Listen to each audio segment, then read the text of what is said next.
morning class. Today we have a very important topic. Alright. Today we have a very important topic that is known as the Mughal dynasty. I hope some will come again.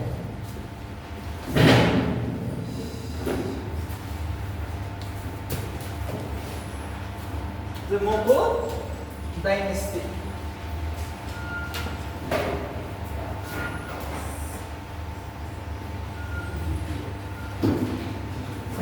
Alright, the Mughal dynasty.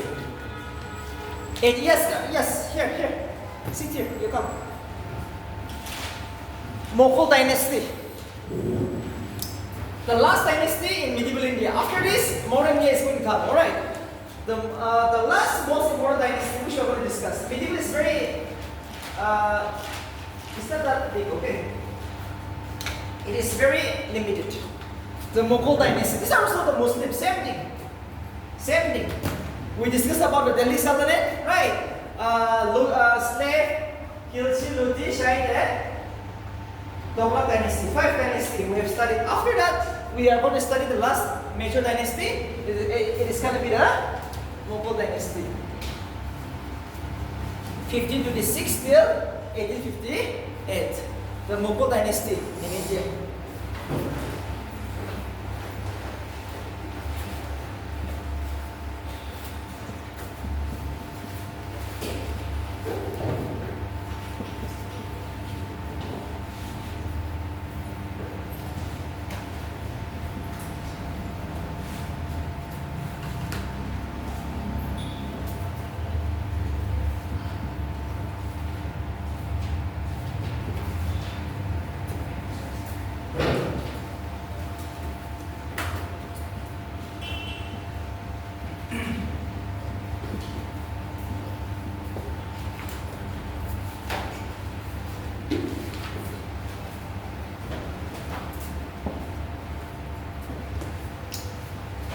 Babur defeated Ibrahim Lodi in the first battle of Panipat, which was fought on 21st April 1526.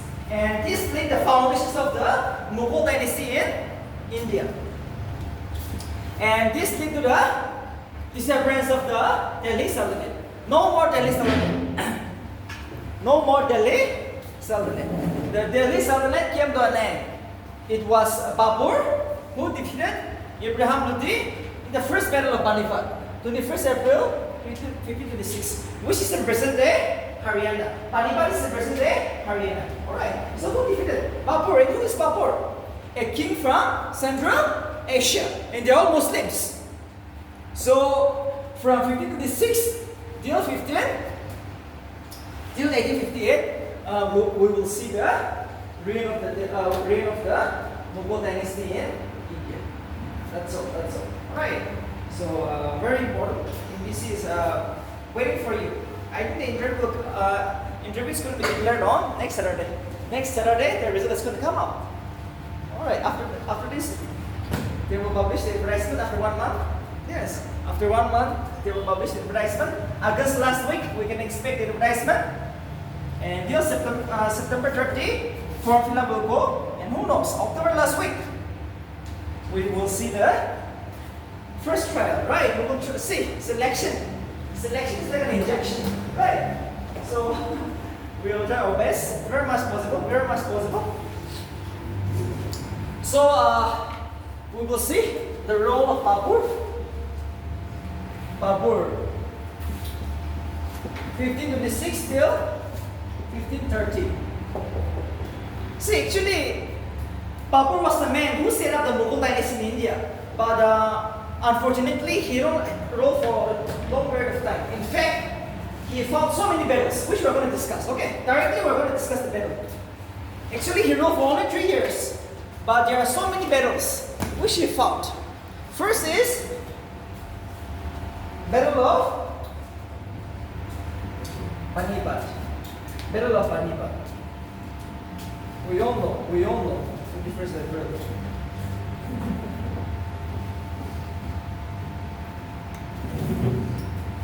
First battle is the Battle of Panipat. On 21st April 1526, Babur defeated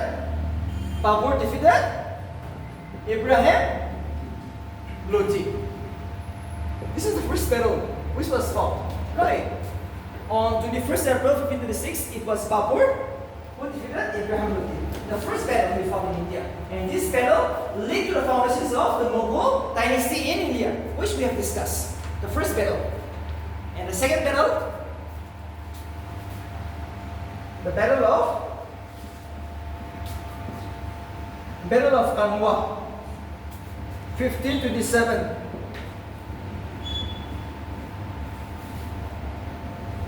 Rana Shanga of Mewar. Rana Shanga of Mewar. Rana Shanga means these are Rajputs, Indians. Rajputs are Indians. So now he has to fight with the Rajputs. Babur defeated Rana Shanga of Mewar in the Battle of Kanwa, which was fought in the year 1527. Kanwa is in present-day Rajasthan. Kanwa is in present-day Rajasthan. Too important. The Battle of Kanwa. The Battle of Kanwa was fought in the year 1527, which is in present-day Rajasthan. So we all know Mewar is in Rajasthan, right? So who is this Rana Shanga? Rana Shanga is a Rajput kings, a Rajput ruler. So it's the second battle we fought in India, 1527. In confusion? Yes, here in confusion. Battle of Kanwa, 1527. Babur defeated Rana Shanga of Mewar, an Indian. He's an Indian. Rana Shanga is an Indian. Rana Shanga is an Indian.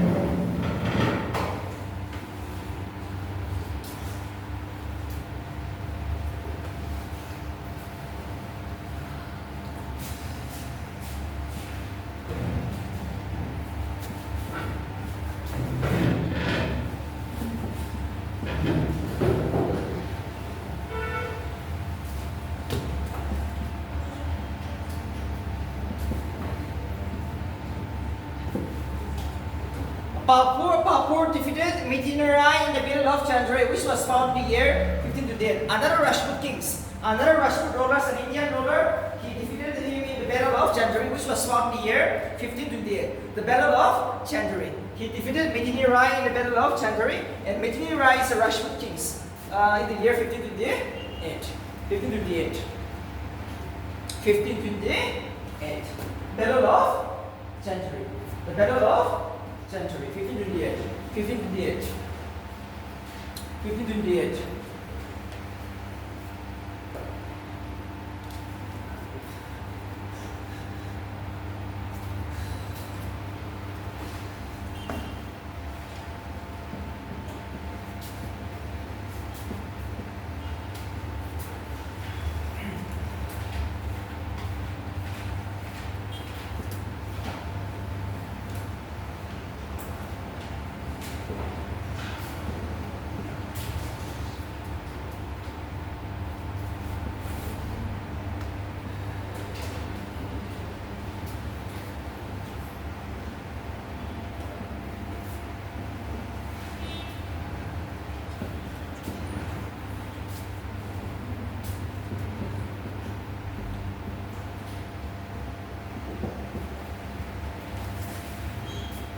Battle of Bakra, Jharkhand, 1529.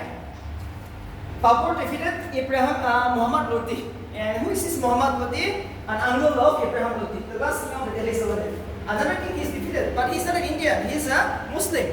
Muhammad Lodi, who is the uncle of Abraham Lodi, the last king of the Delhi Sultanate. So this is the last battle he fought in India, Battle of Bakra, the city of Jharkhand. Bakra was fought in the city of Jharkhand. It might be asked the location. Where is Kanwa? Where is Chandari? Right. That would do. Babur defeated Muhammad Lodi in the Battle of Bakra, which was fought in the year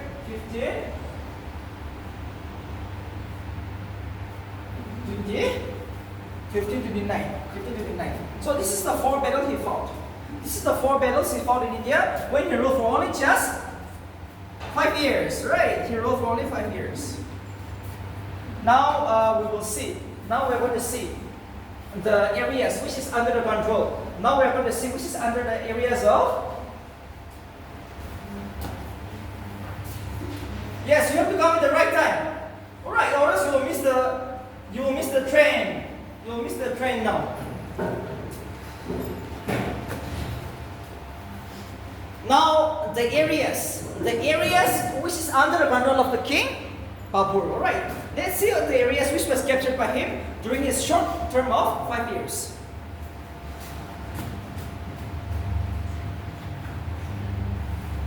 Punjab, Delhi, Agra, Vellore, Bihar, Awadh, parts of Malwa and Rajasthan. Parts of Malwa and Rajasthan. Punjab, Delhi, Agra, Bihar, Vellore, Awadh, parts of Malwa and Rajasthan. These are areas which was captured by him.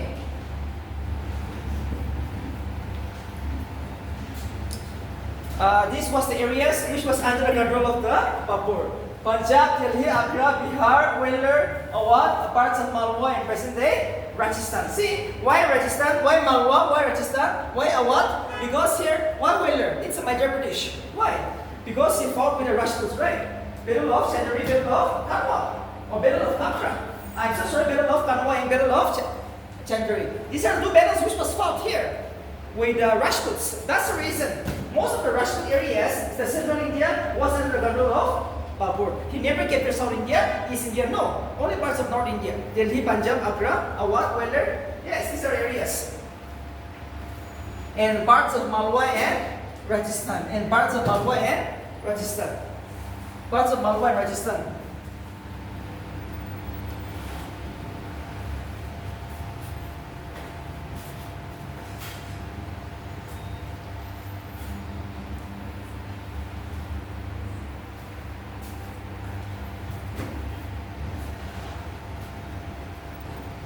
So it is like this.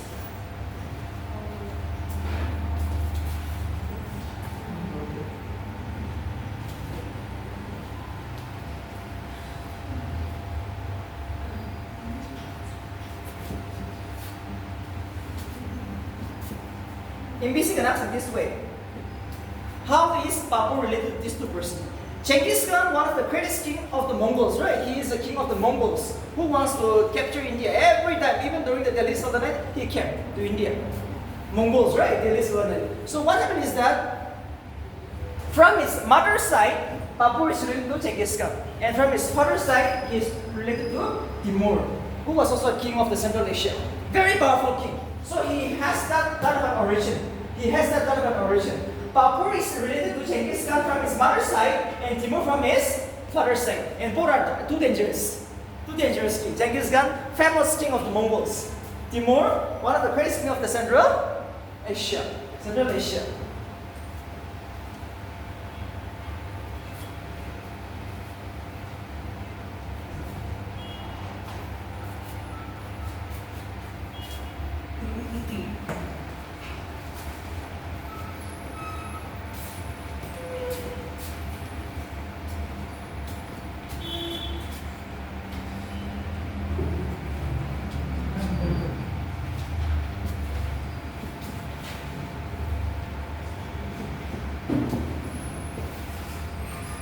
Why Babur was too famous, too successful in India? Why a foreigner? But why he easily defeated the Indians? Because he used gunpowder and artillery, right? Artillery.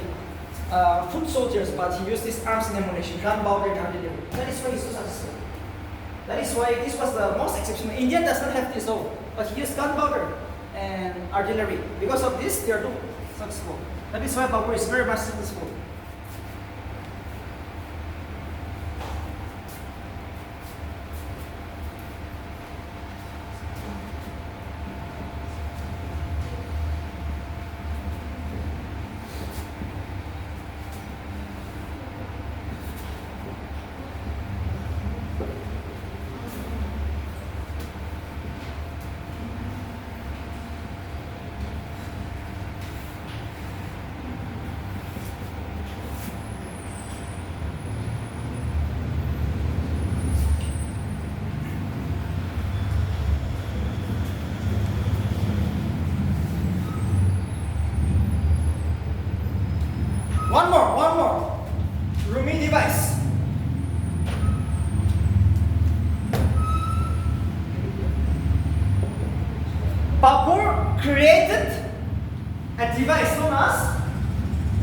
Rumi device. Ottoman Rumi device. Right. Babur created a device called as the Ottoman Rumi device. So what is this Rumi device? It's a combination of defense and attack positions. Sometimes you will attack enemies, sometimes you will defense against it. Right. So Rumi device, Ottoman Rumi device. He created a device known as the Ottoman Rumi device. And what is this Ottoman Rumi device? A combination of defense and attack positions. So he was very dangerous. Very clever, very dangerous. And unfortunately, he passed away in the year 1530. So from the MPC point of view, remember what is Rumi device? 2 marks in the prelims. It's a combination of defense and attack position. Sometimes you will defense against it and sometimes you want to fight against it. Very wonderful. Dazak-i-Baburi in Turk.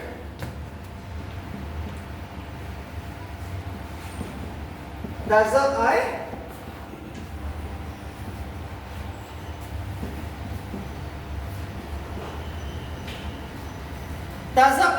Baburi is autobiography. Autobiography means a book written by himself, right? About himself.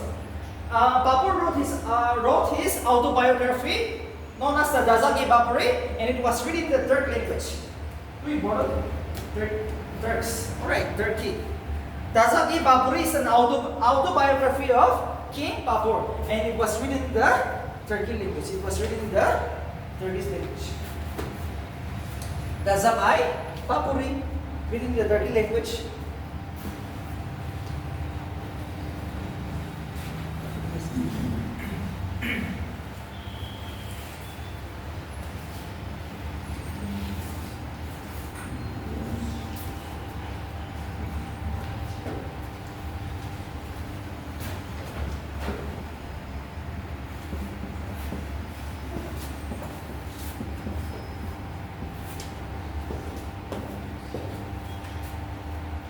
He passed away in a place called Accra, which is in present day Uttar Pradesh, in the year 1530. He passed away in a place called Accra in the year 1530. And his tomb, his cemetery, is located in Kabul. Too important. Where is the tomb of this king? Where is the tomb of this king? It is in Kabul. And we all know Kabul is the capital city of the Afghanistan. Kabul is the capital city of the Afghanistan. His tomb is located in Kabul, and he is located. He died in a place called Accra. Accra is in where? Where is Accra? It's in Uttar Pradesh. Why Accra is too important here? Why Accra is too important? Taj Mahal. Obviously, we will discuss all that. Okay, Taj Mahal. If your wife is too beautiful, you should create something for her, right? When you get married, if your wife dies very soon, construct a monument. If not like Taj Mahal, Peacock Throne, yes, Ram Mahal, Salimar Bagh. So many things. Diwani Gas. So many things. So this is Babur for you. And actually, Babur real name was Zahiruddin Muhammad. Zahiruddin Muhammad.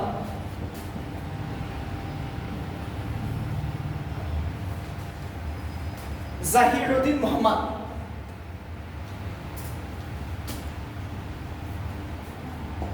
Zahiruddin Muhammad.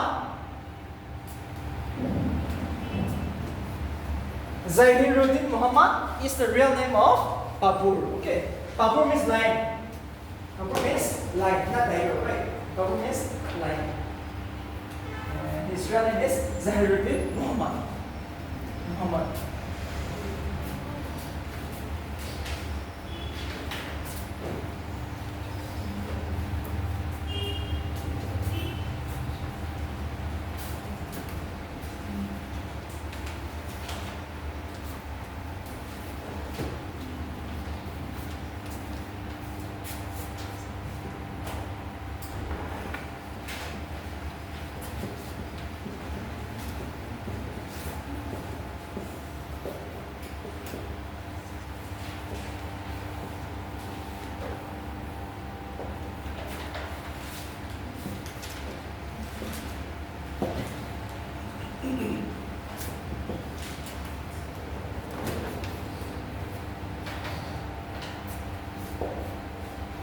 Humayun. Humayun is the son of Babur. Right. Humayun is the son of Babur. And he became the king of India in the year 1530 after the death of his father, Humayun. Unfortunately, he happens to run away from India. Actually, he lost so many battles. This is the man, okay, who was unable to rule over India because of his incapability. The rivals, I should say, the enemies defeated him. That is why he ran away. He has most unfortunate ruler of India, of the Mughal dynasty, because he ran away. He was defeated. Please write down. Now let's first write which are the areas which was under the control of this king. Please write down. Parts of northern India, Humayun dynasty.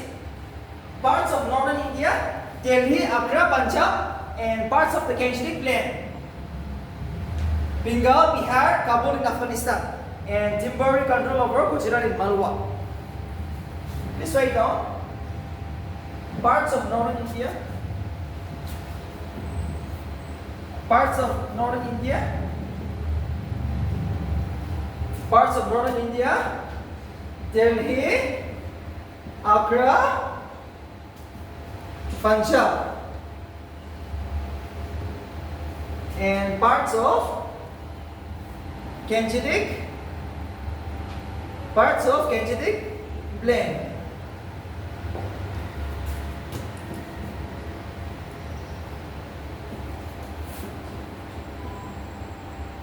Bengal, Bihar, Kabul, Afghanistan,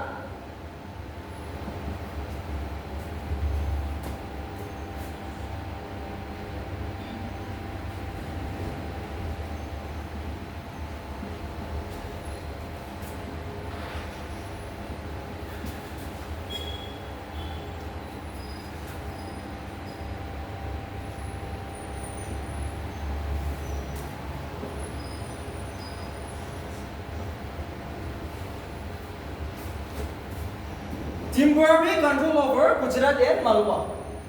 Temporary control over Gujarat and Malwa. These are areas which was under the control of the king Humayun.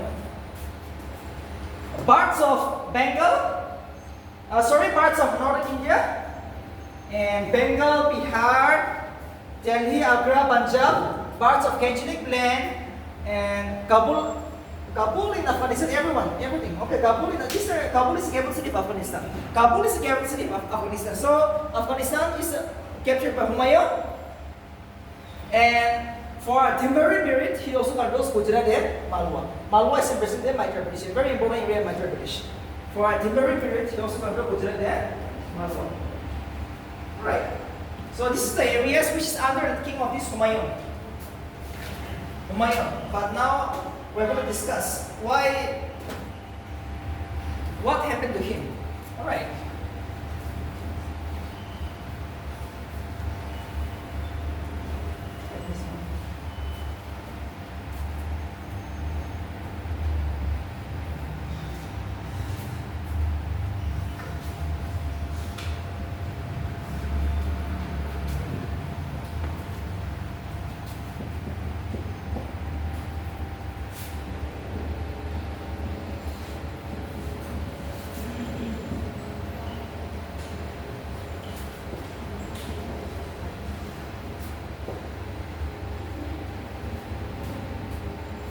Battle of Jauza, Kanush. Unfortunately, yes, you are just coming now. You have to come at the right time. See, this is 10 is 10. Okay, your exam will start at 10. In BC Mains is at 10. Till 1. They will never wait even 1 second. These days, they will reject you. They are very strict. Exam is very fast. And they are going to maintain a record. Who knows? Advertisement might come next week. Advertisement might come out next week. So now this is the best time. Unfortunately, Humayun lost two battles. Battle of Jauza and Battle of Kanush, 1539, 1540. Two battles he fought with Sher Shah. And who is this Sher Shah? Sher Shah is an Afghanistan king. Unfortunately, he lost the battle. So he has to run away. Unfortunately, Humayun lost to two battles. Battle of Jauza and Battle of Kanduj. 1539 and 1540. So he has to run away and hide in a place called Bersha. Bersha, which is presently Iran, often asked in BSc. Where does Humayun reside? Hiding place. He escaped to Iran. He stayed there for 12 years, okay? 12 years. And came back to India only in the year 1555. Came back to India only in the year 1555.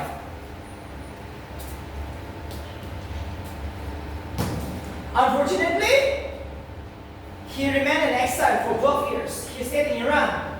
Persia is presently Iran. He came back only in the year 1555. Because why? Sher Shah, the king of Afghanistan, defeated him. Because of that reason, he has to run away. No time for India. And he came back to India in the year 1555. 1555.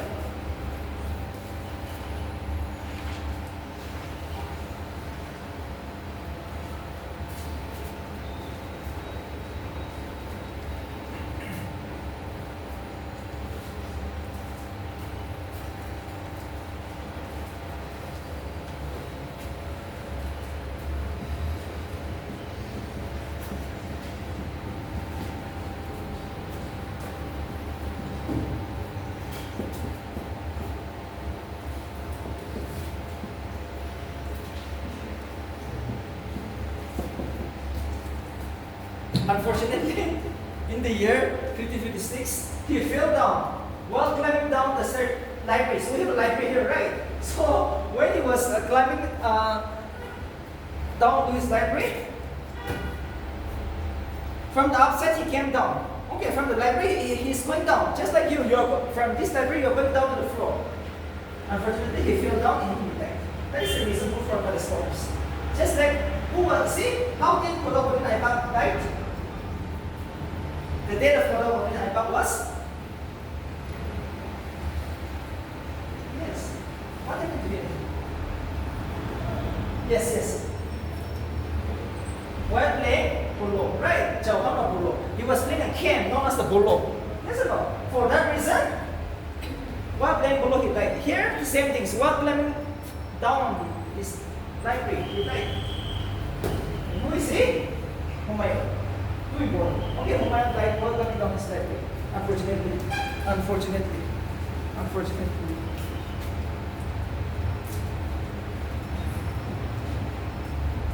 Golbadan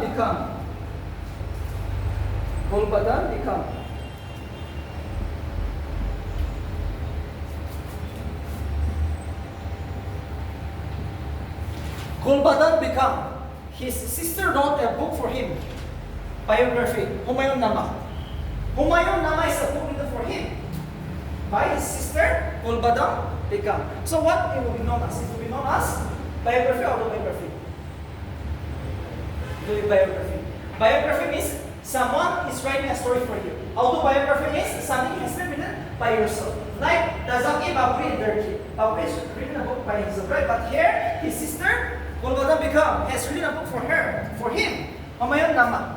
And unfortunately, he passed away in the year 1556.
Jalaluddin Muhammad Akbar Badshah Ghazi.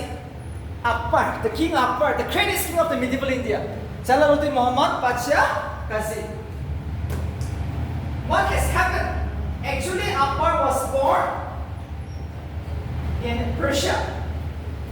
When his father was hiding in Iran, right? His son was born and known as Jalaluddin Muhammad Pasha Ghazi.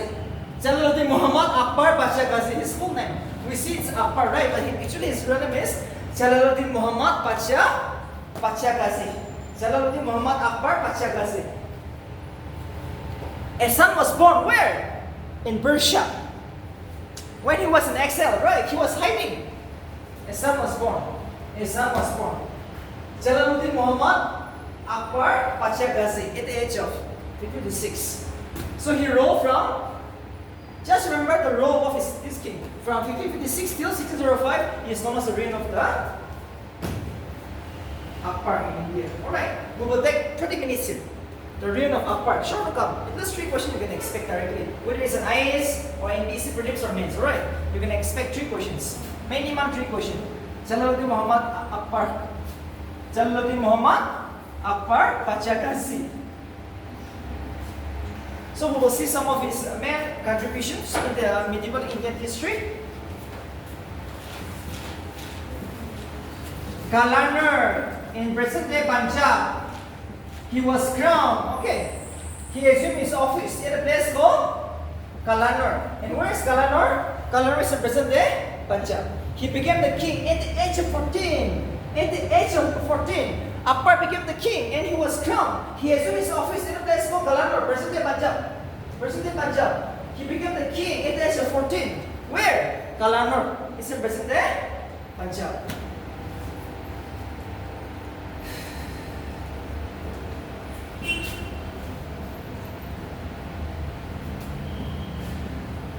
Under the guardianships of Mughal.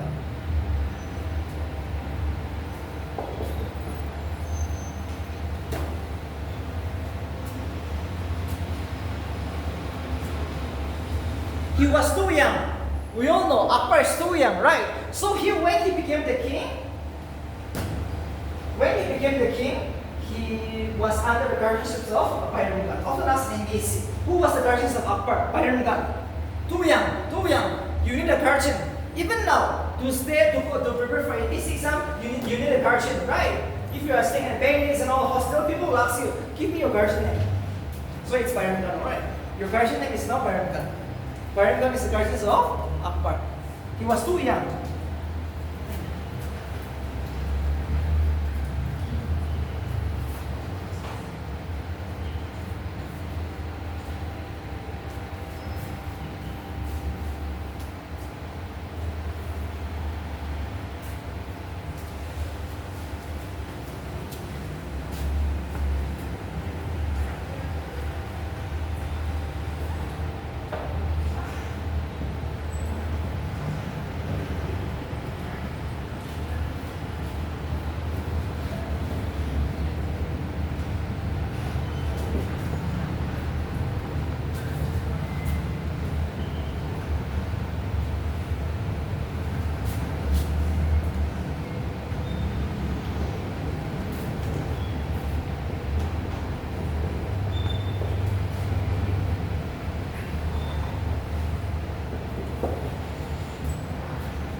The second battle of Panipat was fought on 5th November 1556 between Parimgan is the guardians of Akbar and Himu. Too important, let's write down. The second battle of Panipat was fought between Parimgan and Himu. And who was this Himu? Himu was a Hindu general. Okay, you can just write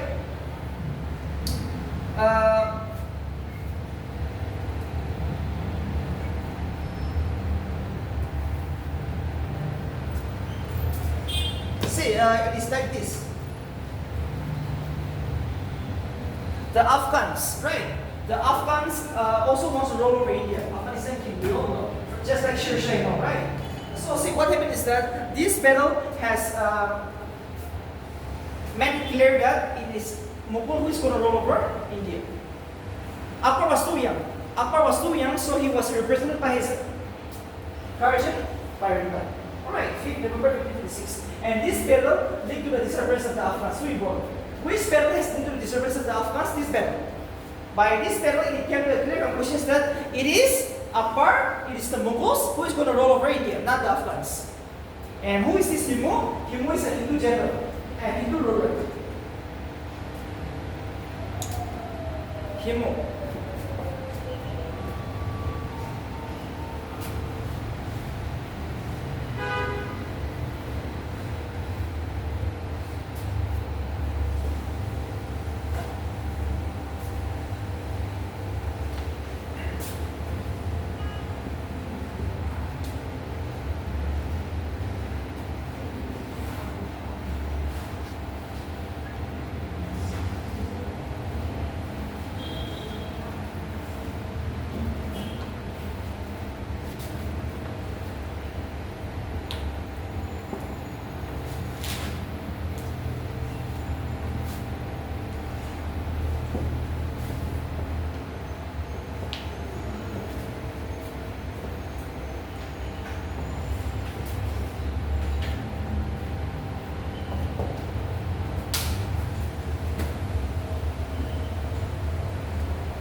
Battle of Haldikati. Battle of Haldikati, 1576. Another Rajput kings. Akbar defeated a Rajput king known as Rana Brata. But remember, he never fought the battle. He sent his army general, army commander Mansingh. Okay, Mansingh is the famous army general of Akbar. I will discuss this. The Battle of Haldikati was fought in the year 1576 between Rana Pratap, the Rajput kings, and King Akbar. But King Akbar never fought the battle. It was his commander, Mansingh, who fought the battle for him. And here also it was the King Akbar, Mansingh, who defeated the Rajputs very badly. No more Rajputs again. Now absolute ruler of India now. This is the second battle he fought. This is the second battle he fought. Rana Pratap. Mansingh. It was Mansingh who represented Akbar in the Battle of Haldikati, which was fought in the year 1576. The Battle of Haldikati.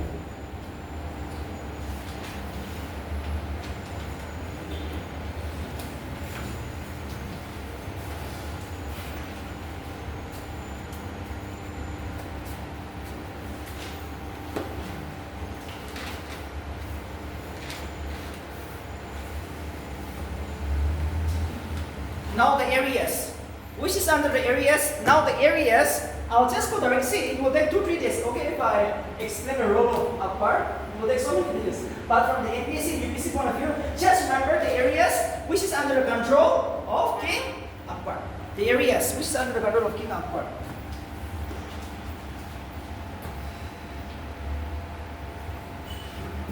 Entire Gangetic Plain. Entire Gangetic Plain.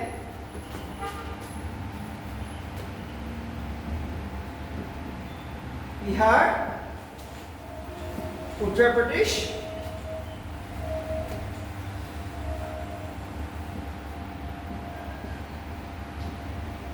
Jodhpur, Bikaner, Chittor,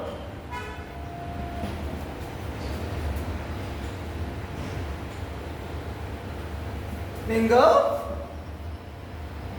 Orissa, Malwa,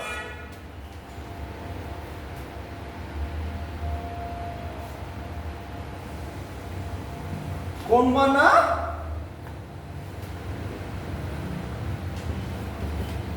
parts of Ahmednagar, parts of Ahmednagar, Kabul,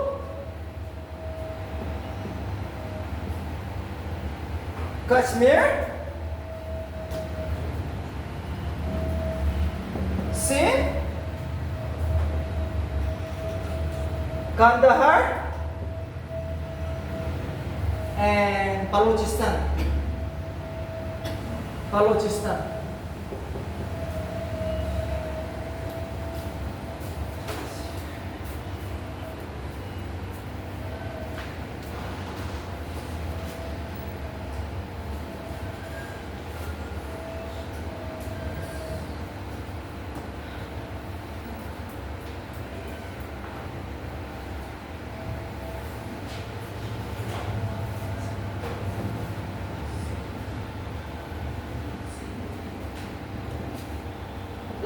write the area, Azirkar. Azirkar is the last area he captured. Okay, this can be asked. Last area, 1601. When I say entire Gangetic Plain means the river where Ganga River flows. Alright, so you will include Delhi, Uttar Pradesh, Lucknow, everything. See the river, you see geography, right? Where does the river Ganga originates? Uttarakhand. From Uttarakhand to Uttar Pradesh? Yes or no? It's all part of upper tier 3. Entire Gangetic Plain, yes. Where does the river Ganga flows? Bengal, Bihar, Orissa, obviously. Malwa, Kashmir, because see, these are the Rajput areas, Jodhpur, Bikaner, Malwa, these are all, Chittor are all, which areas? These are Madhya Pradesh, Rajput dynasty. So he is the man who defeated Rana Pratap, right? So Malwa, Jodhpur, Bikaner, Malwa, Chittor, this all comes under control of King Akbar. And Balochistan, which is a part of Pakistan, parts of Ahmednagar, Kabul also comes under his control, Kandahar also comes under control, Sindh also comes under, it's a Pakistan sea. So see, parts of Pakistan, Afghanistan, entire North India, Gangetic Plain, right? Even up to Orissa, and even up to Madhya Pradesh, Rajasthan, Malwa, right? These are all part of Rajput dynasty. So almost North India is under his control. Too dangerous, too powerful. And last is, after this battle, he passed away. Azirkar, 1601. Please write down. Azirkar is going to be asked. The last area he captured.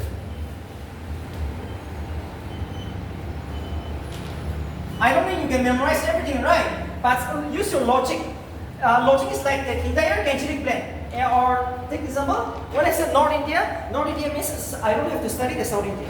Just memorize something. Okay, logic. Okay, Gujarat means West India. Orissa means East India. Uttar Pradesh means North India. In that way, every king. You cannot memorize everything. No. Or just like a small thing, Azirkar. Azirkar.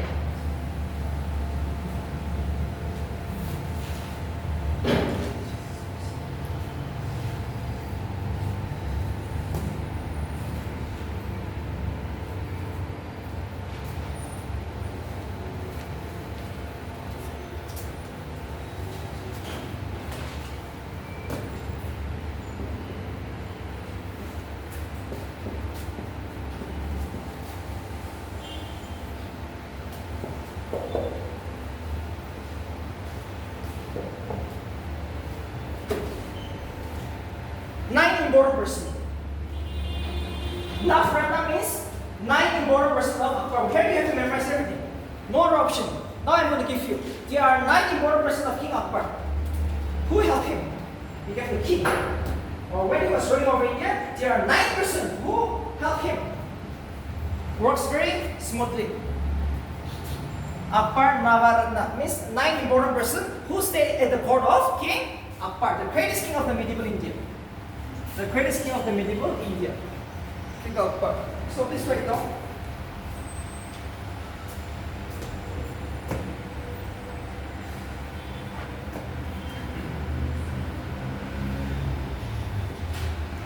Abu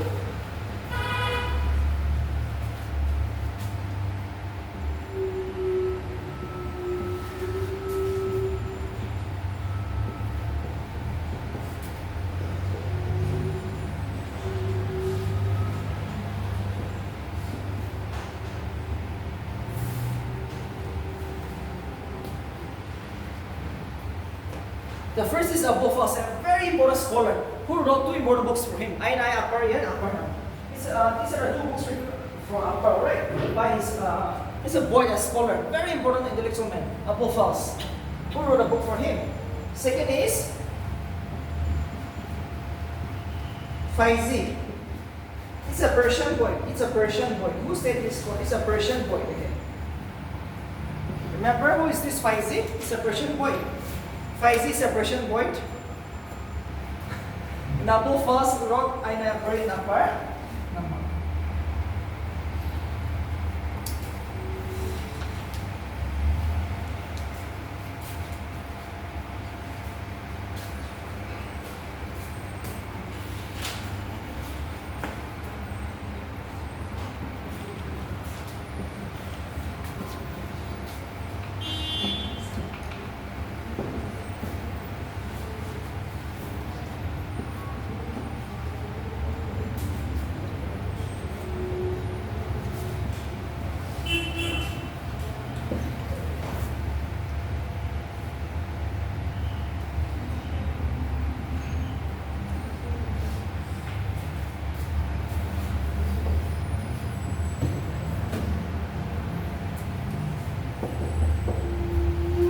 Tansin is a musician, the famous musicians of Akbar. Right, Tansin is short of come. It's a famous musicians of Akbar, and he composed the Drupada on the Hindu gods and goddesses. It's music associated with the gods and rishis to please the god. Right, he's the man who composed the Drupada on the Hindu gods and goddesses. Musicians, Tansin is a musicians.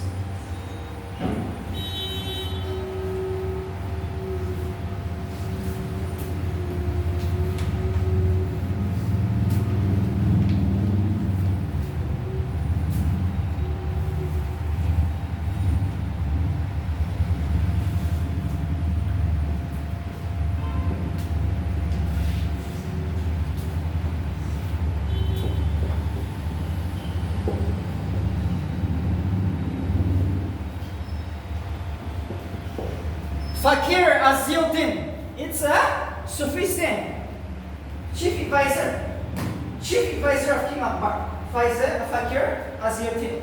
Fakir Aziuddin is a chief advisor of Akbar. It's a Sufism.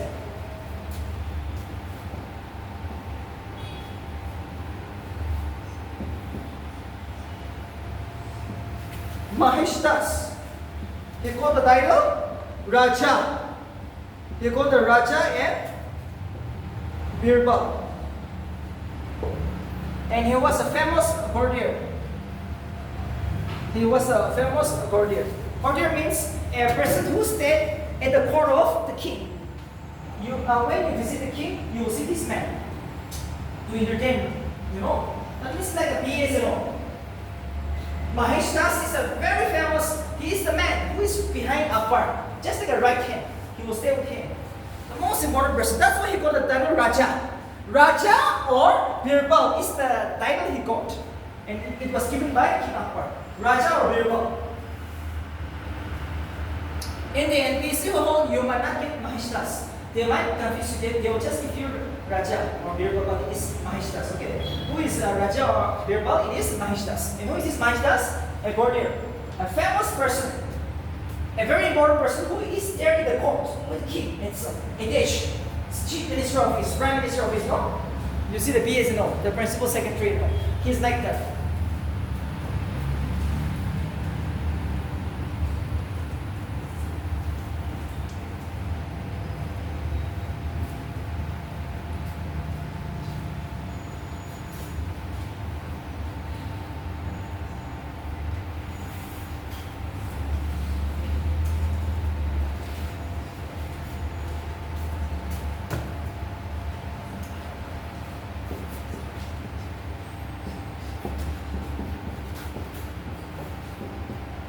Raja Dudamal.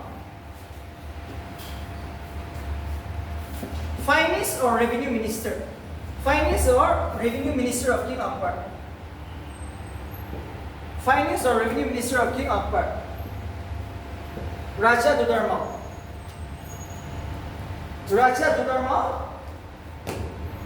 Raja Dudarmal is the famous revenue officer, or the finance or the revenue minister of Raja. Who is this Raja Dudarmal? The finance minister or revenue minister of King Akbar.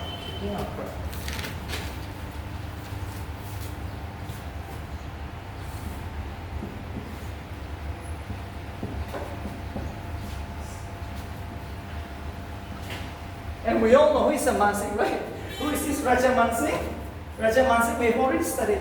Who fought the battle of Haldighati? Famous general, army officer of King Akbar. Famous army general of King Akbar. Raja Mansingh.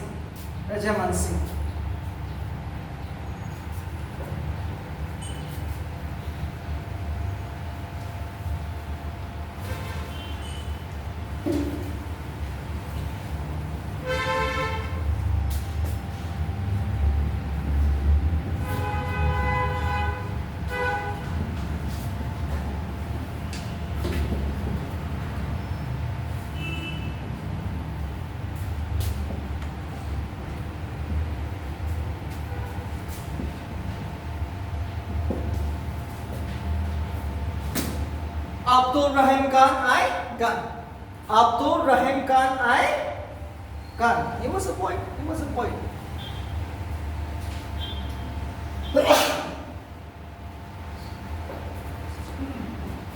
Abdul Rahim Khan I Khan. Who was he? He was a poet. He was a famous poet of King Akbar. And last will be the Mirza Aziz Koka. He's a famous noble. Okay, he's a famous noble. He's a famous noble. Mirza Aziz Koka. Mirza Aziz Koka is a famous noble. Mirza Aziz Koka is a famous noble. Mirza Aziz Koka is a famous noble. And Abdul Rahim Khan is a famous poet.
In the year 1563, he abolished the pilgrimage tax. In the year 1564, he abolished the jizya tax, a tax of non-Muslim. Even though he's a Muslim, he's a very good king. He abolished the jizya tax in the year 1564. In the year 1563, he abolished the pilgrimage tax. In the year 1580, Tashala, Pandubas, Zapi system, same. It's a new land revenue system. It's a new land revenue collection system which was introduced by Akbar. 1580, please write down. Tashala, Pandubas Zapti system was introduced in the year 1580 by Akbar. Under this, the land revenue was collected. Alright, this is a land revenue collection system. You can write in the bracket, it's a new land revenue collection system introduced by King Akbar. Just write down. What is this Zapti system? Pandubas or Zapti system? Same thing, it's a land revenue collection system. It's a land revenue collection system in the year 1580. In the year 1580, he introduced this.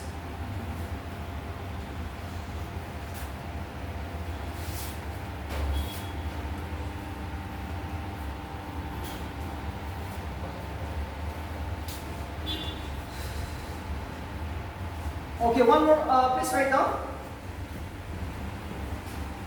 This was asked in IAS exam, okay? Ibagat Gana. What is this Ibagat Gana? Please write down Ibagat Gana. Ibagat Gana is just like a house where you can worship your God. Ibagat Gana is a home for the religious purpose. It's a house built by Akbar for religious purpose. For religious purpose, okay. For religious purpose. Ibagat Gana. Ibagat Gana is a place for, it's a home for religious purpose. It's a religious purpose. Ibagat Gana. Religious purpose. He built the Ibagat Gana for religious purpose.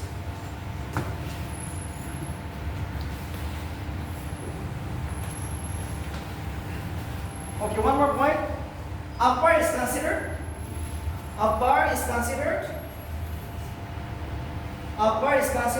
the real founder of the Mughal Empire in India. Akbar is considered the real founder of the Mughal Empire in India. Akbar is considered the real founder of the Mughal Empire in India. Akbar is considered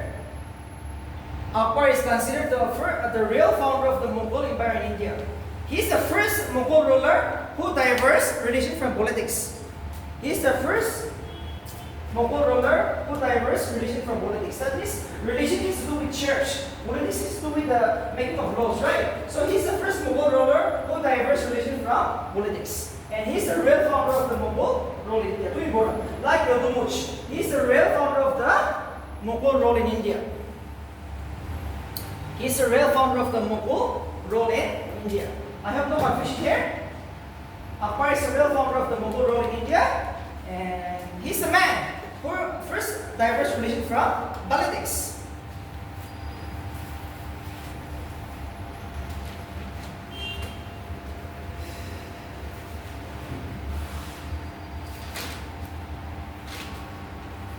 Okay, architecture.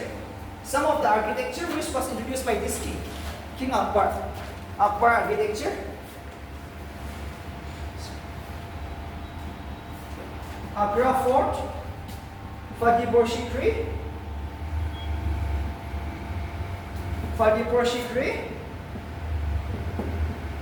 Buland Darwaza,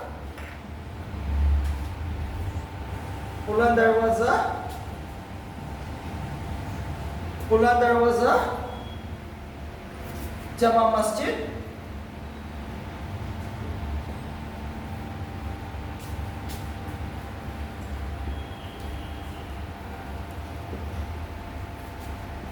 Judabai Palace, Taj Mahal,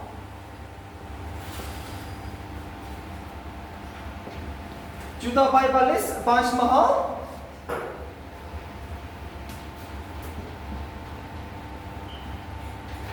Tomb of Salim Chishti. See, in PC can ask you in any way. Alright? In PC can ask you in any way. Temple of Govindev.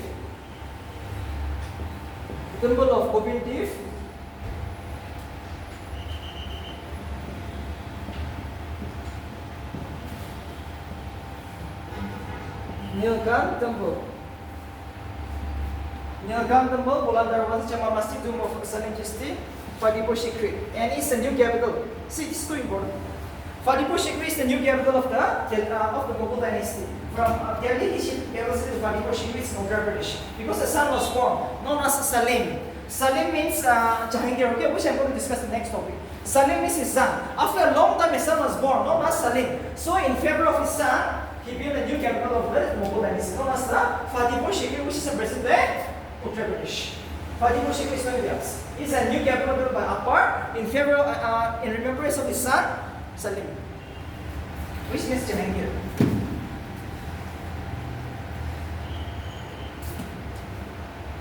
See, no need to memorize everything, but APC can ask you discuss the architecture of the Mughal dynasty with regard to Akbar. 10 marks to 10 marks. You can include this one. You can't memorize everything, but you can memorize some. Just like Fatehpur Sikri, Buland Darwaza. Very easy, right? Buland Darwaza, Jama Masjid. Jama Masjid, one is in Delhi, one is in Agra, one is in Lahore. So many things, but Jama Masjid, just give the points. That will do. Okay, that is going to do. No person is expected to know everything. You search for pass mark. That's all. You are not here to be a professor.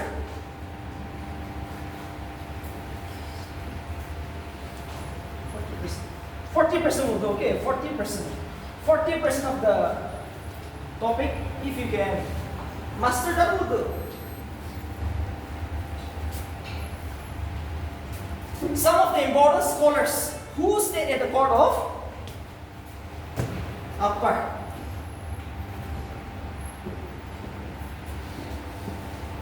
Akbar and Montserrat.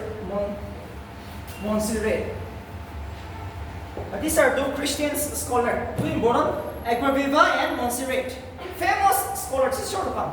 These are two exceptional scholars who are from the Christian community. They are from the Christian community. Montserrat and Akbar. Montserrat, Christian, scholars.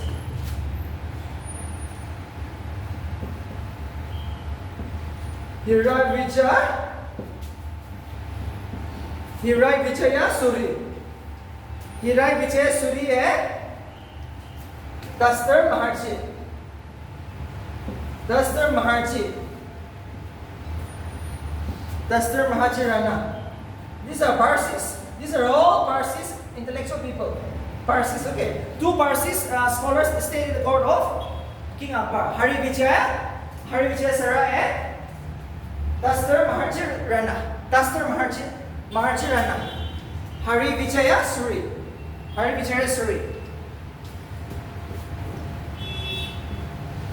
Borshudam Das. Borshudam Das is a Hindu scholar. Borshudam Das is a Hindu scholar.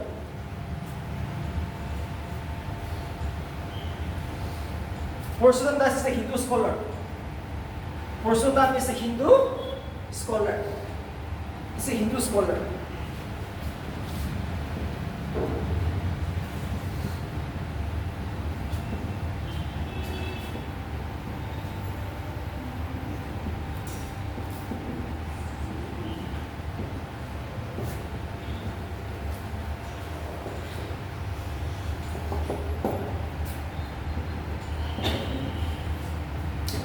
In the year 1579, he introduced the decree of infallibility.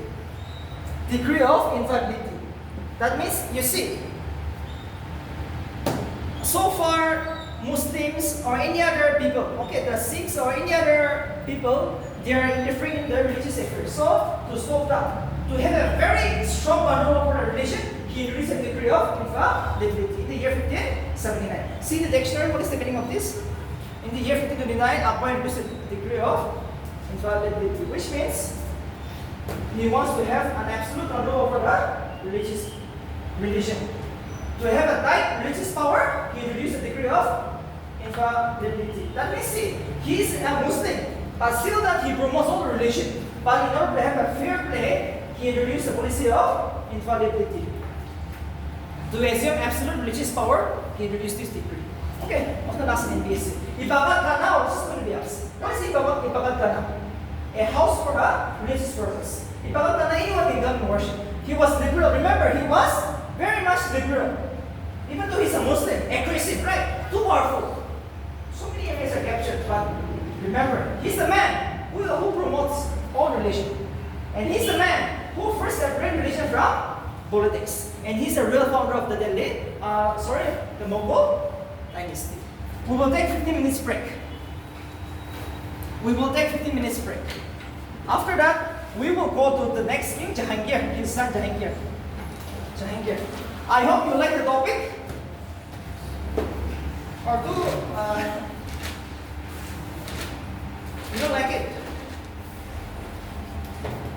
It's a hard one, yes. But unfortunately, this is the last topic in the medieval India.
Wala siyang major.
Apo Samad, Mishkina, Pasawan, Mirshad Ali, that's one.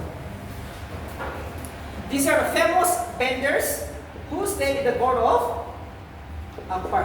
Okay, in physical terms, mention some of the important benders who stayed in the court of Akbar. So that's one, Pasawan, Mishkina, Apo Samad, and Mirshad Ali. Taswan, Pasawan, Apo Samad, Mishkana,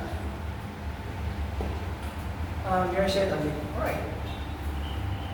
Some important scholars. And we will move on to Jahangir. King Jahangir.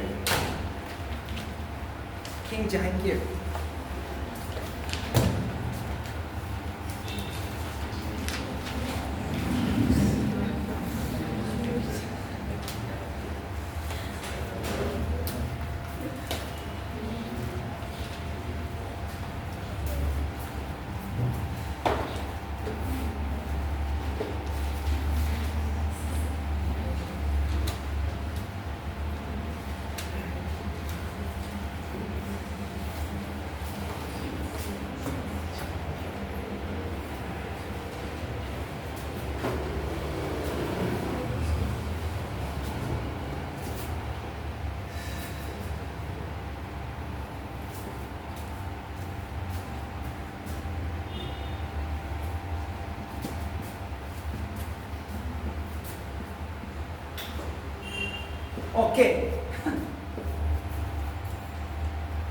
Jahangir became the king, assuming the title Salim. And when I say Salim, it means world Caesar. That means he will capture the world, right? Salim means world Caesar. I will capture the world. Salim is the name he has taken. So see, before we go to the tip of this king, let's first study. I'll just give you the basic hints of what are the areas which was under the control of this king Jahangir. You just have to know that from the basic point of view, right? He became the king after his father died, in the year 605. Then he ruled till 1627, which means 22 years, right? He ruled only for 22 years. He ruled for only 22 years. He ruled for only 22 years.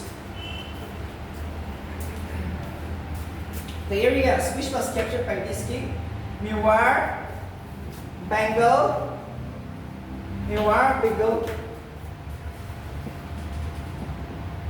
Delhi, Agra,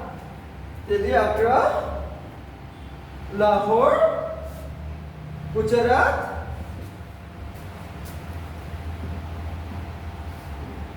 Ahmedabad. See, all are part of Gujarat, okay? But I'll just give the name. Ahmedabad is also in Gujarat. Kabul and surrounding frontier territories. Surrounding frontier territories.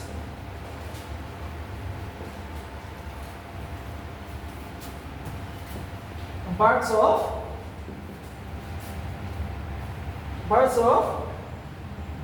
Bihar and Kandij.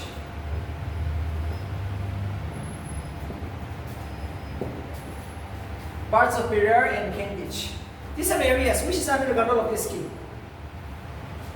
Kabul is the capital city of Afghanistan and surrounding frontier tracts. It means surrounding the Kabul capital city, right, is also under the control of King Jahangir. That means Afghanistan is also a part of Jahangir. Not all part of Afghanistan, but some part of Afghanistan. And Mewar, Bengal, Delhi, Agra, Gujarat, Lahore, Ahmedabad, parts of Berar and Kandij. This is all parts of Jahangir territories. Jahangir territories.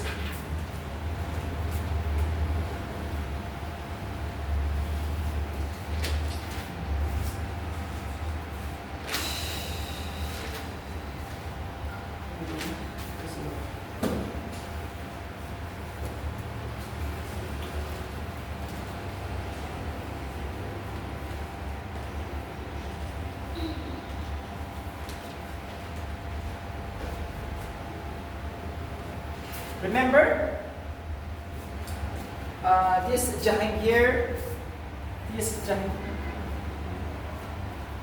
Jahangir, actually his real name is Nur-ud-Din Muhammad Salim. Nur-ud-Din Muhammad Salim. Okay, Nur-ud-Din Muhammad Salim. Nur-ud-Din Muhammad Salim is the real name of Jahangir.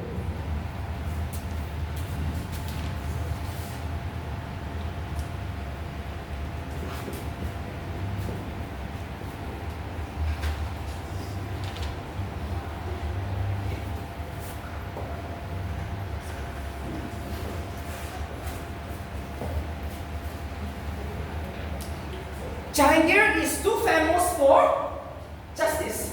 That is why he created a department known as Zanjirai, the Westminster chain of justice. Very impartial.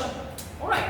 Whether you might be his wife, cousin, brother, he will deliver absolute fairness in the punishment law. Right? So he established a department known as Zanjirai, which means the chain of justice. Chain of justice.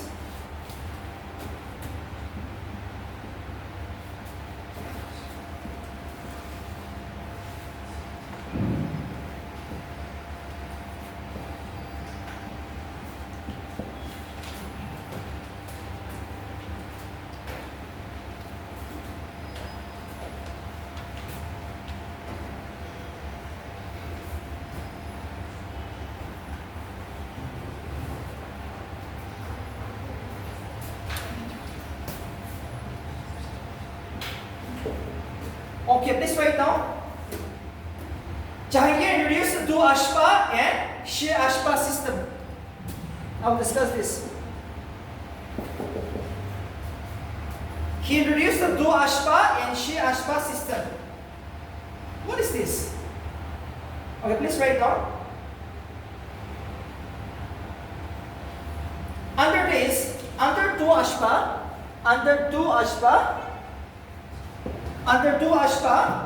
Mansabdars were required. Mansabdars were required to keep double the number of horses.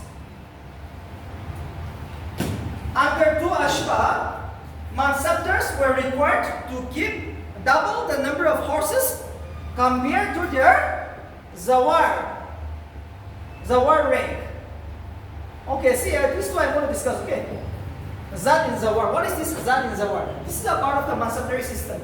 And administration was introduced by Akbar. But as of now, just for timing, remember what is this Do-Ashpa? Under Do-Ashpa, Mansabdars were required to keep double the number of horses compared to their Zawar. Zawar means the rank.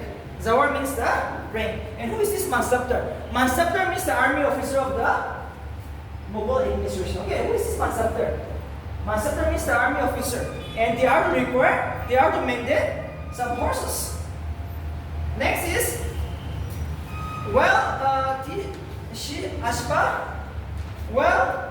Shi-Ashpa required triple the number of horses. Shi-Ashpa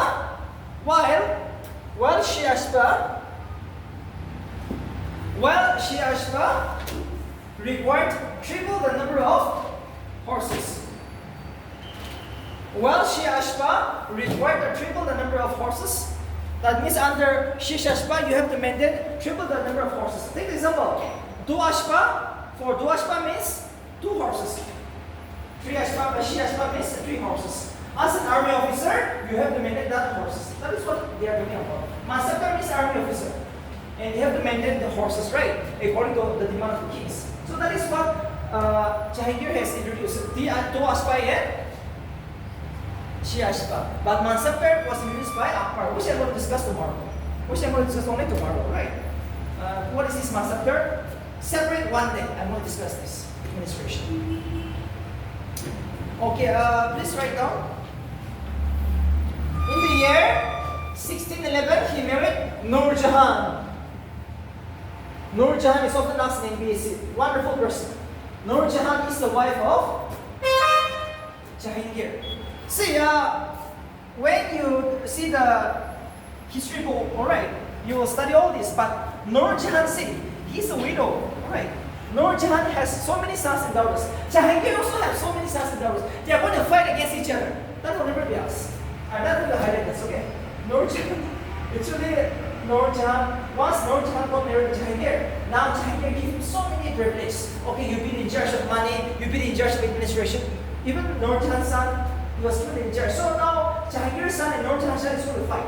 But I won't discuss that because that is never going to be a part of this story. But remember, I'm going to give you only the most important part. So please write it down, the other thing.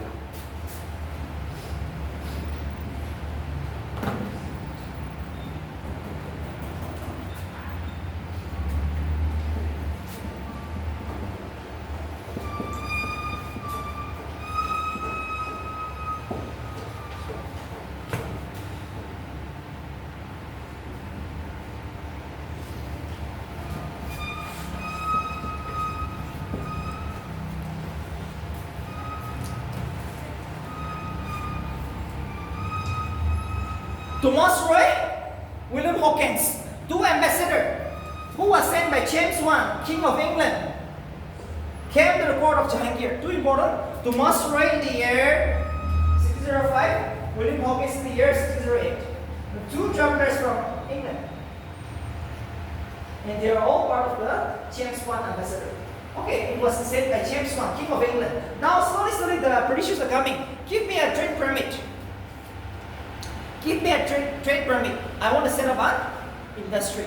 Sorry, a business hub, right? Initially, Jahangir never gave the permission, but at the end, in the year 1613, Jahangir permitted him to establish a small factory at Surat. So the first British factory came up at Surat during the reign of Jahangir. This is pretty important in this one. Alright, 1613.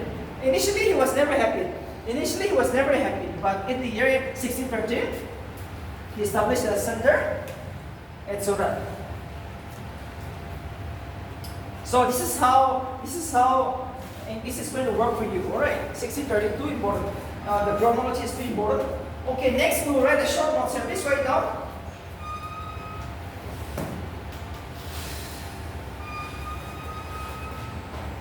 He followed a religious tolerations. And continued matrimonial relations with the Rajput Rajas. Matrimonial. I'm so sorry, I missed one point. Akbar also have a matrimonial alliance with the Rajputs. Rajputs are Indians. They are very strong. We all know who are Rajputs, right? Even in the Delhi Sultanate, it was the Rajput who fought with the Muslim Delhi Sultanate. So Rajputs are there. So matrimonial alliance means he got married. It might be his daughter, it might be his son, who got married with the Rajput. So Jahangir continued his matrimonial relationship with the Rajput Rajas, which is the Rajput kings. Too important. So remember, Jahangir, Akbar, both of them maintained a very strong religious toleration. Okay, we're all Islam, but worship your religion.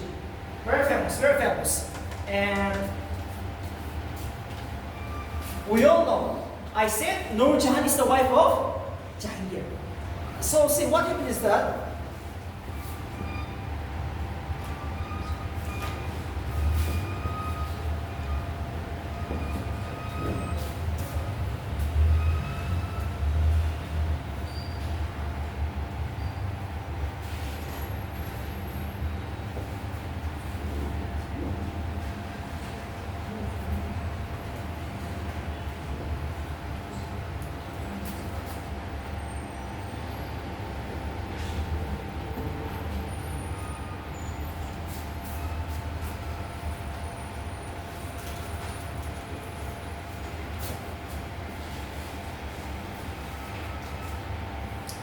Nur Jahan had a very influential in the administration of Jahangir. So it was not like by one of his son. His prince, Khusrau, revolted against Jahangir openly. And who helped him? Guru Arjan Dev, a Sikh guru, too important, often asked in MPSC. Guru Arjan Dev, a famous Sikh guru, helped Khusrau revolt against his father Jahangir. And for that reason, Guru Tesh Bahadur was killed by Jahangir. Why Guru Tesh Bahadur killed? The famous Guru Tesh Bahadur was killed by Jahangir because he helped his son Khusrau revolt against him. So for that reason, the Sikh Guru was killed. Too important from the APC point of view.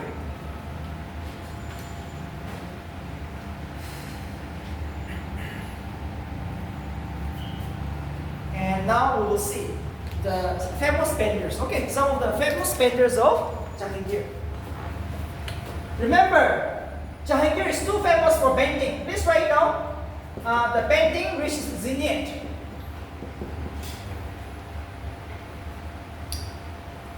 Painting reached its zenith during the reign of Jahangir. Okay, painting, topmost painting, very much interested in painting. For that reason.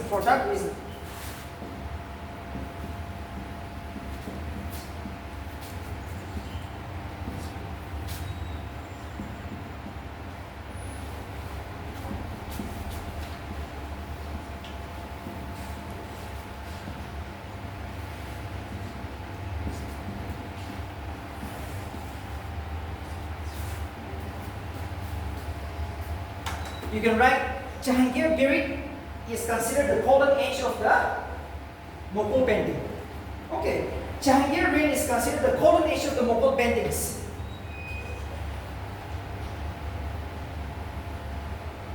Golden age of the Mughal paintings is Jahangir.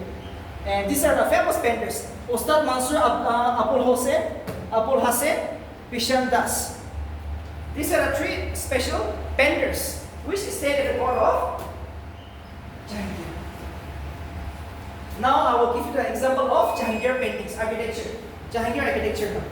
Today I'm very much happy. Many of you have turned up. Okay, this is 30. Many of you have turned up today. So this is it. Okay, this is it. This is month, July and August. July and August. September, I'm never going to dress anyone. Because of the advertising. The pressure is too much, no? The pressure is too much. But July and August, if you study hard, there is a high chance. 95% you are going to be here, alright? July and August. How much here? It is how much? I know you're confident. You're sure 25 out of 100? It is 25 sure, right? History, it is 6 to 7. Maths, it is 3. And science also, it is 5. And geography is done. Geography is it is 4 or 5. That will make you 25, no? And politics, it is 5. It is my lecture. I hope you will get that 5. 25. And within this 40 days, within this say 50 days, it is another 20. Okay, this 50 days, plus 20. That will be absolutely wonderful. If you are sure of 25, and if you add 20 more, 45, it will give you 90. 90 will be a safe score now, because the question is going to be hard. So that is our end. We are all having a tough time here. As an educator, for you coming for the first time, right? You're also having a hard time. Yes, this should be, this should be.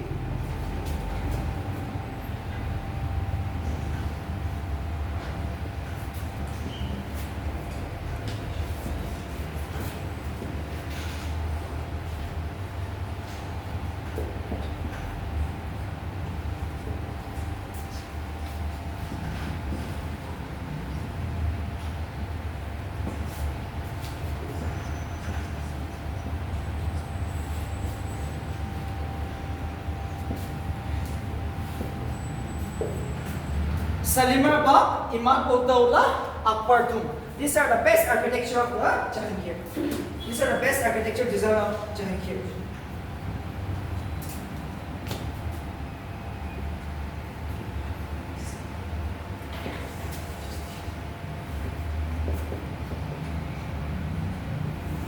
Okay, please write down Akbar Tomb, Salimar Bab, Imam Uddaullah, and last is Salim Chishti Tomb. Please write down Salim Chishti Tomb, built by him, is the first Mughal building in pure marble. Salim Chishti Tomb, built by him, is the first Mughal building in pure marble. It's a pure marble, it is built of pure marble. Salim Chishti Tomb is the first Mughal building in pure marble.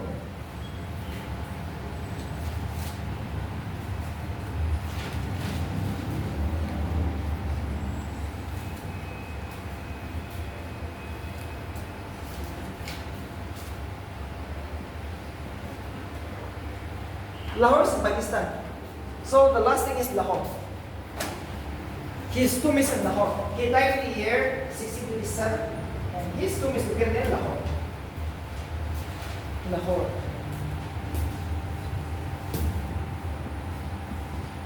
For Akbar, his tomb is located in Agra, Shikandara. Please write down. I'm so sorry.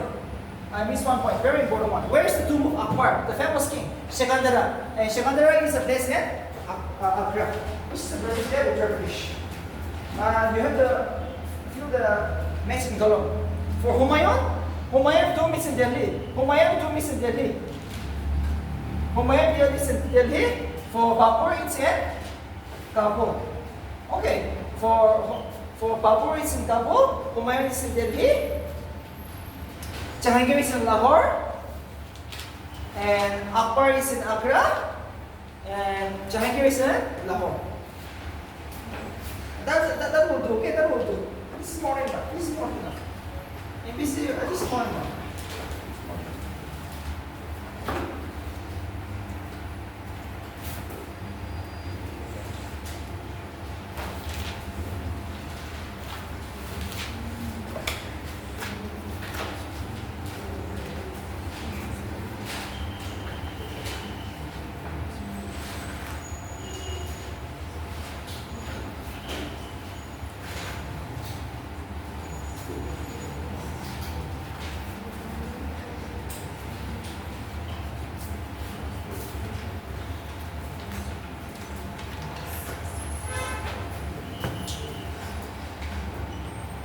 for today.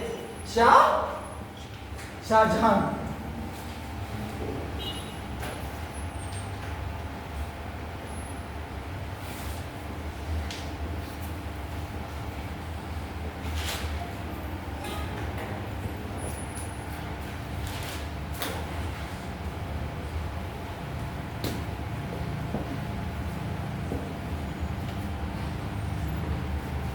Shah Jahan, he ruled from 1628 till 1658.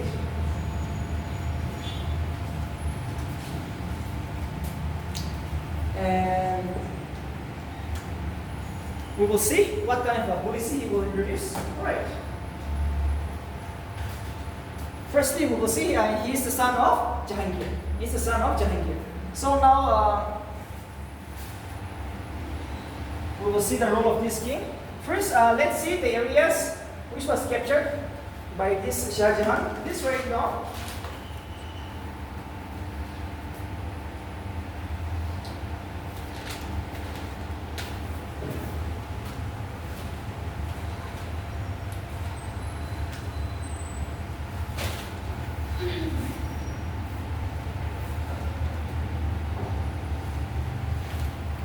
Okay, please write down Delhi,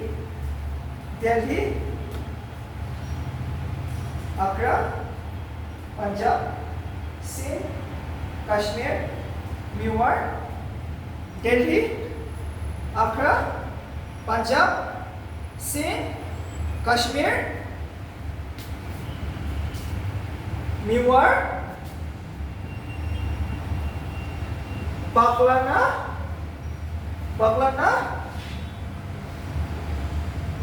Bandhavgarh, Mewar, Baklana, Bandhavgarh, Delhi, Agra, Punjab, Sindh, Delhi, Agra, Punjab, Sindh, Kashmir, Mewar, Baklana in Bandhavgarh. These were the areas which was under the direct control of the king Shah Jahan. And he also had a brief control over parts of Balak and Badakhshan. Okay, this is too important. Balak and Badakhshan. He also had a brief control, just for a short period of time. Not a permanent, but he also had a brief control over Balak and Badakhshan. This might come in terms of assumption. Right, if this is going for a hard time, a hard question they will get. Jahangir has a permanent control over Badakhshan and Badak. No, just over a brief period. But the other is true. Agra, Delhi, Sindh, Punjab, you know, right? This is the area which is under the control of King Akbar. Sorry, King Shah Jahan. King Shah Jahan. Please write down. Shah Jahan reign is considered the golden age of the Mughal Empire. Shah Jahan reign is considered the golden age of the Mughal Empire. Two important. Two marks you are sure to get here. Shah Jahan reign is considered the golden age of the Mughal Empire. Shah Jahan reign is considered the golden age of the Mughal Empire. Mosque building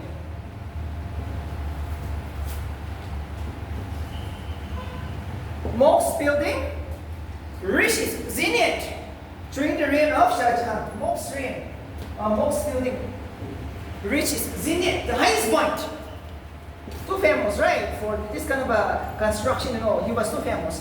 Mosque building reached its zenith, the topmost point during the reign of Shah Jahan. Mosque building reached its peak during the reign of Shah Jahan.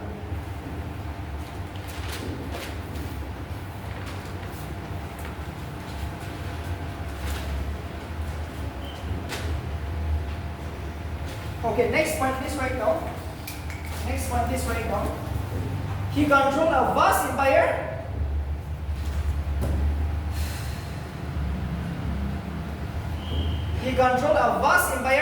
Spanning northern.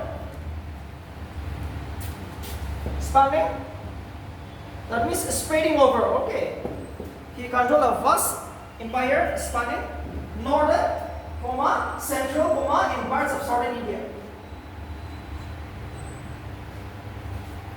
He controlled a vast empire spanning northern, central and parts of southern India, including key regions like Deccan province.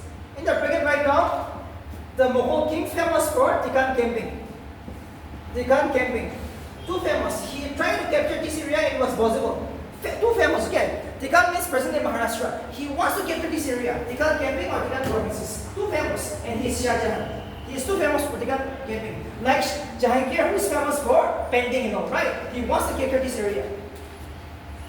He controlled a vast empire spanning northern, central and parts of South India, including key regions like the Deccan provinces and parts of Central Asia. And parts of Central Asia.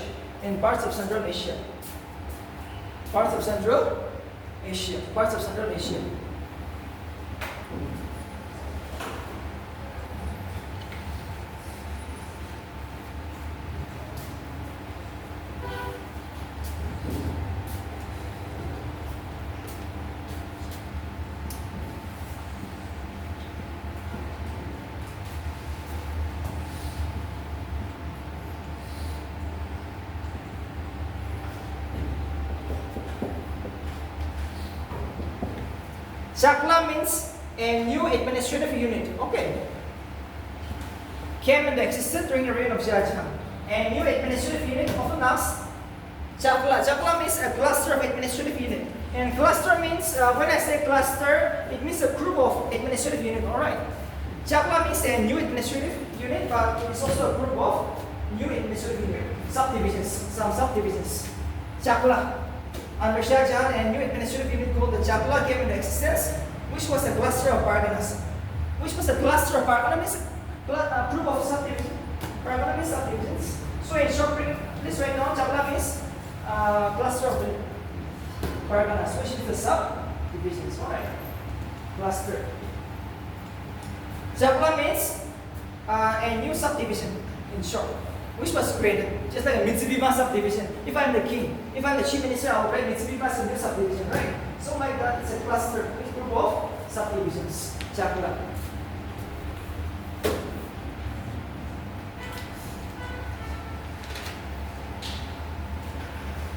Okay, remember this.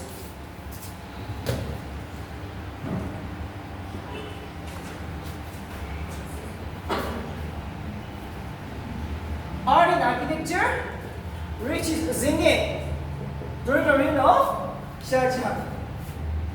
Art and architecture reaches zenith during the reign of Shah Jahan. Alright. Art and architecture reaches zenith during the reign of Shah Jahan. Too famous. Now we will see the art and architecture of Shah Jahan. Art and architecture of Shah Jahan. The famous I'm going to give you is Taj Mahal. You like Taj Mahal? Many of you have seen Taj Mahal, I know. Taj Mahal, Great Fort, Moti Masjid,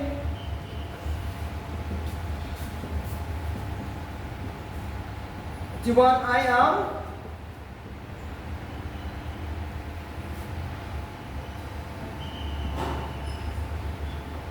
Diwan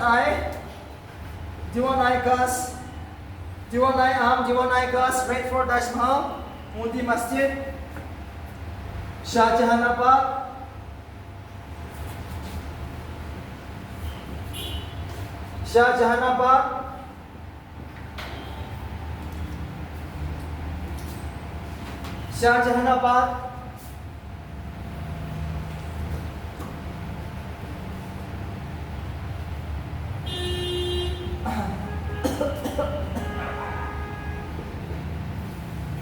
Big Oak Throne is no more. It has been destroyed by Nadir Shah, the inventor, right? But Big Oak Throne was also built by him, which was in Delhi. It's like a paradise. Okay, it's a heaven. Big Oak Throne is in Delhi. Now no more, right? It has been destroyed by Nadir Shah, who was an Iran king who destroyed India in the year 1739. But Big Oak Throne is also built by him, which is in present day Delhi. It's a paradise. Okay, if you get inside, just like a rest house, no? But for romantic, no. If you get inside this, it's a paradise. Taj Mahal, Shah Jahanabad, Peacock Throne, Red Fort, Diwani Khas, Mudi Masjid, Taj Mahal. All are built by Shah Jahan. This is the best example. And we all know Ustad Ahmad Lahori.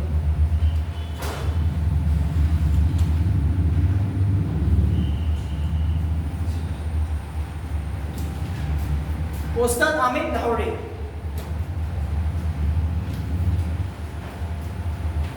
Ustad Ahmad Lahori. Ustad Ahmad Lahori is the man who designed Taj Mahal. Is the man who designed Taj Mahal. Ustad Mansur Lahori. Ustad Mansur Lahori.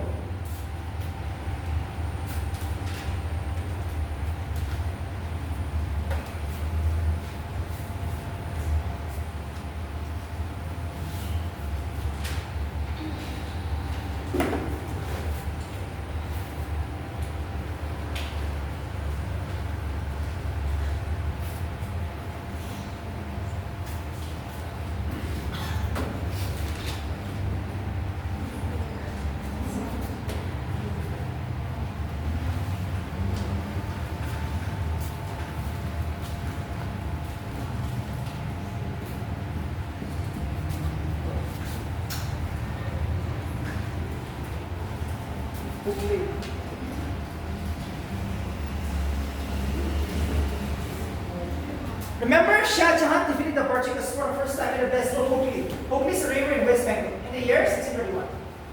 He defeated the Portuguese.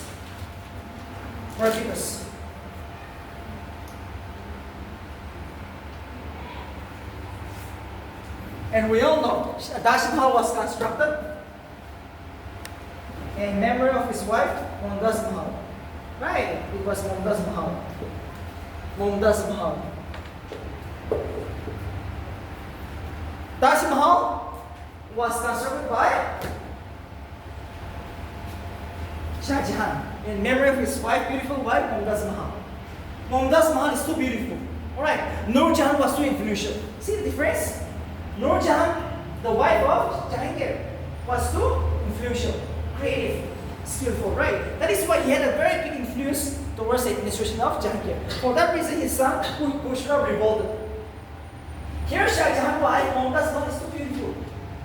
If you marry with a beautiful wife, no, you might construct a garden.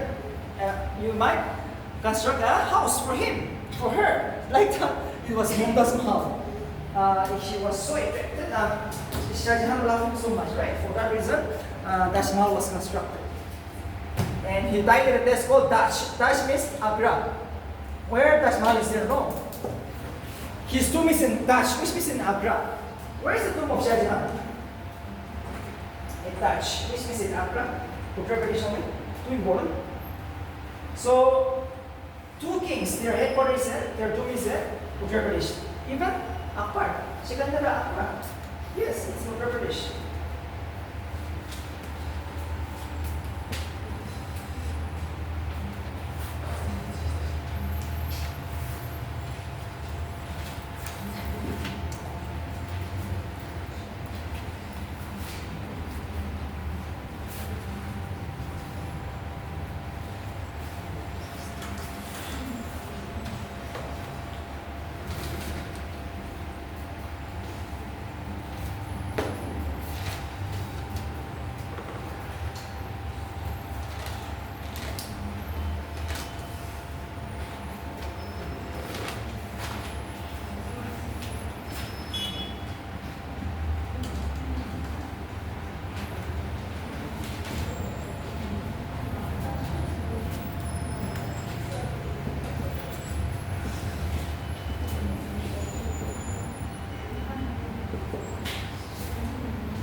Aurangzeb, Tarashiko, Sucha, Muradbak. These are the four sons of Shah Jahan. Shah Jahan got sick. Shah Jahan got sick in the year 1657. Shah Jahan got sick. So unfortunately, four of them have to fight against each other. See, both of them are princes, okay? Some are ruling over Bengal, some are ruling over Gujarat. I'm not going to discuss that. But remember, now they will have the greatest battle. Actually, it was Aurangzeb who won the battle. Now they want to fight four battles. Which I'm going to give you. That will be the end for me. Okay? That will be the end for me. It was Aurangzeb who became the king of the Mughal Empire after the death of his father, Shah Jahan. But four of them are going to fight now. Because unfortunately, in the year 1657, who passed away? Shah Jahan got sick. Not passed away, but got sick. Just like you, right? If you get sick, you will not come to class, right? So, yeah, Shah Jahan, they got sick. Now they want to fight a battle. We will see the battle now.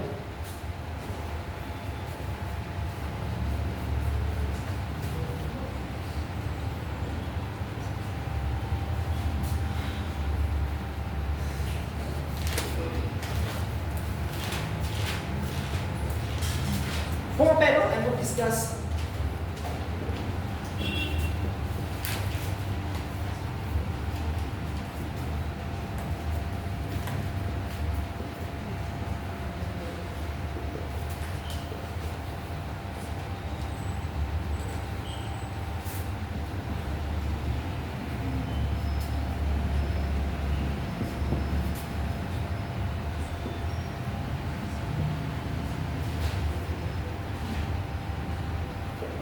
Remember, in all this battle, four battle, it is Aurangzeb who is going to win the war, right? Aurangzeb defeated Dara Shikoh in the battle of Dharma, which was fought on 15 April 1655. The first battle, the battle of Dharma. 15 April, remember, the first battle. 15 April 1658. 15 April 1658, battle of Dharma, 15 April. In this battle, it was Shah Jahan, Aurangzeb who defeated Dara Shikoh, one of his brother, right? Dara Shikoh.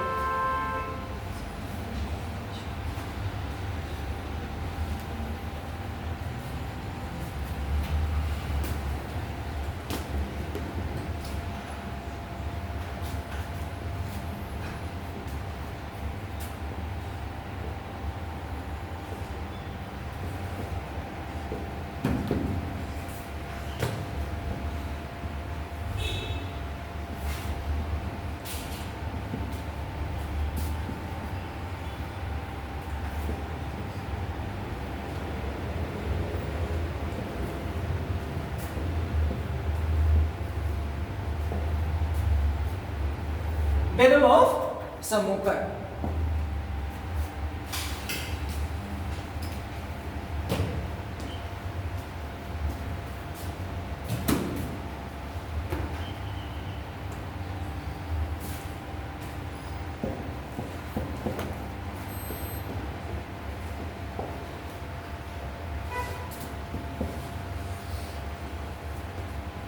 Again, Aurangzeb defeated Dara Shikoh in the Battle of Samukar.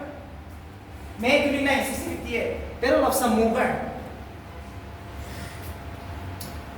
Again, it was Aurangzeb who defeated his brother Dara Shikoh. Two battles they fought. 15 April, May 29.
in the Battle of Kachua, it was Aurangzeb who defeated one of his brother again, Shah Shuja.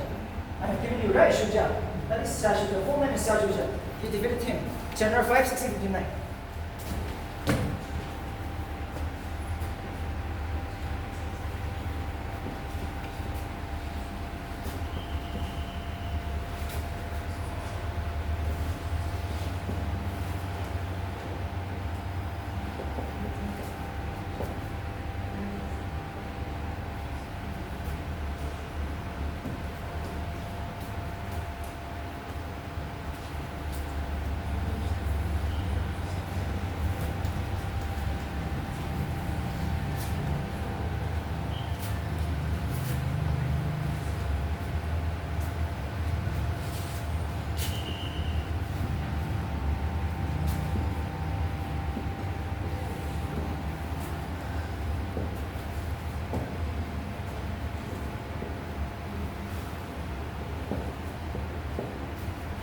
Battle of Durari. Battle of Durari. Again, with Tarashiko, 3 battles. Except the Battle of Kachua, all the battle was fought with Aurangzeb and Tarashiko. You should remember that. April 12, 14, 1659. Battle of Durari. Tarashiko. In this battle also it was Aurangzeb who defeated his brother. So he became the king. This is our system. Okay, please stand for them. Please stand for the day. And remember, Shah Jahan, unfortunately, has to stay in jail. It was Aurangzeb who imprisoned Shah Jahan. But actually, he was allowed to die very happily. Even though he was given jail, he was allowed to die very happily. Okay, too important. Who was the king who died in jail? Captivity? It was Shah Jahan. Aurangzeb imprisoned him. And we will see the most controversial, one of the greatest king of India, who ruled for 50 years tomorrow, Aurangzeb. Aurangzeb is coming up. Alright? Aurangzeb is coming up.